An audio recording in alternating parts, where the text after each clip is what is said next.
Guys बघा, एवढं भारी वातावरण असल्यावर मला बाहेर जायची इच्छा होणार नाही का? तर आम्ही पहिल्यांदा आमच्या इस्कॉनला गेलो. दर्शन घेऊन बाहेर आलो तर मांजर ऐकीत सगळ्यांकडे बघत बसलं होतं. तिथून आम्ही बाहेर JM रोडवरील शाही भोज या राजस्थानी हॉटेलमध्ये जेवाय गेलो. मेन्यू काय आहे हे बाहेर प्रसादाच्या ताटातच दिसलं. आत गेल्यावर पूर्णपणे राजस्थानमध्ये आल्यासारखं वाटत होतं. इकडे तिकडे मी बघत होते तर इथे जे वेटर आहेत त्यांच्या डोक्यावरती पगडी, धोतर, कुर्ता, ॲप्रॉन असा यांचा लुक होता. तो जाम भारी वाटत होता. काहीतरी युनिक असल्यासारखं वाटत होतं.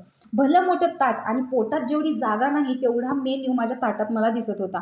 2 पुऱ्या, 2 फुलके, पिझ्झा, पुरणपोळी असं बरंच काय काय होतं. 3 प्रकारचे पेय दिलेले होते यांनी. त्यामुळं असं एवढं सगळं घेऊन मी समोर बसलेले होते. आमरस आल्यावर मला जाम भारी वाटलं. कुठून सुरुवात करायची असं म्हटल्यावर मी पिझ्झा उचलला. पिझ्झा ठीकठाक होता, पण यांचा हराभरा कबाब मी 4 पीस खाल्ले, 1 नंबर लागला. त्यानंतर मी मूग डाळीची खिचडी मागवली. तर असं हे माझं राजस्थानी जेवण होतं. तुम्ही कधी राजस्थानी जेवण खाल्लं आहे का? हे कमेंट बॉक्समध्ये नक्की सांगा.